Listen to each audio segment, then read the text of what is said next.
Donc la correction du problème que je vous ai envoyé. Donc installé dans son nouvel appartement, Florent reçoit mal la télévision. Afin d'améliorer la réception de la TNT, il décide de s'équiper d'une antenne amplifiée. Le gain G de l'antenne en décibels, dB, s'exprime en fonction du rapport entre les puissances d'entrée, PE, et de sortie, PS, de l'antenne selon la formule. Le gain égale 10 fois log de PS divisé par PE. On note X le rapport des puissances PS sur PE et la fonction f de x, le gain G.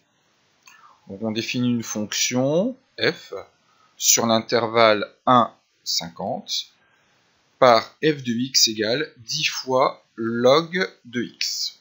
Donc compléter le tableau de valeurs, arrondir à l'unité. Donc là on prend sa calculatrice. Par exemple, pour 1, donc là, ici, on fait 10 fois log de 1. Pour 10, 10 fois log de 10. Log de 10, c'est 1, donc ça va faire 10 fois 1, 10. Log de 50, 10 fois log de 50, 17. Vérifiez que log de 50 égale log de 5 plus log de 10. Donc là, il faut utiliser les propriétés des fonctions de logarithme que je vous ai envoyées dans la feuille de cours. Donc log de 50 égale log de 5 fois 10. Donc là, on transforme le produit en une somme égale log de 5 plus log de 10. Donc c'est exactement ce qu'on voulait avoir.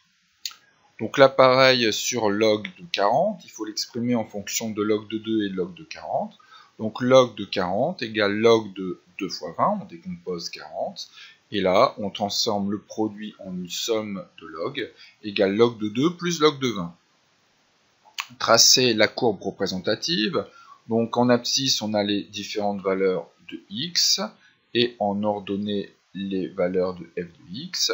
Donc on place les différents points et on relie à main levée. Par lecture graphique, donner le sens de variation de la fonction logarithme décimale. Donc là, de toute manière, c'est 10 fois log de x. Donc de toute manière, le 10 est positif. Donc on voit bien que par lecture graphique, on voit bien que la fonction logarithme décimal est croissante, voilà, strictement croissante. Voilà. Florent achète une antenne dont le gain est de 20 dB, 20 décibels. Calculez le rapport des puissances PS sur PE correspondant. Donc G, le gain, égale 10 fois log de PS sur PE. Donc là, le 10, on fait passer au dénominateur. 20 divisé par 10 égale log de PS sur PE. On voit bien que c'est un produit en croix. Hein. Si on repasse à l'autre écriture, 20 égale 10 fois log de PS sur PE. Donc, je continue la correction ici. 20 divisé par 10, ça fait 2. Donc, je l'écris comme ça dans le bon sens. Log de PS sur PE égale 2.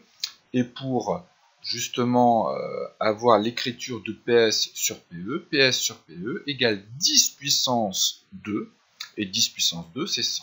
Voilà la valeur du rapport PS sur PE. Donc la puissance de sortie PS, la question petit b, que constate-t-on pour l'amplification?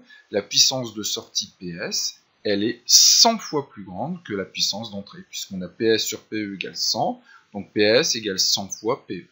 Voilà ici pour la correction de ce problème.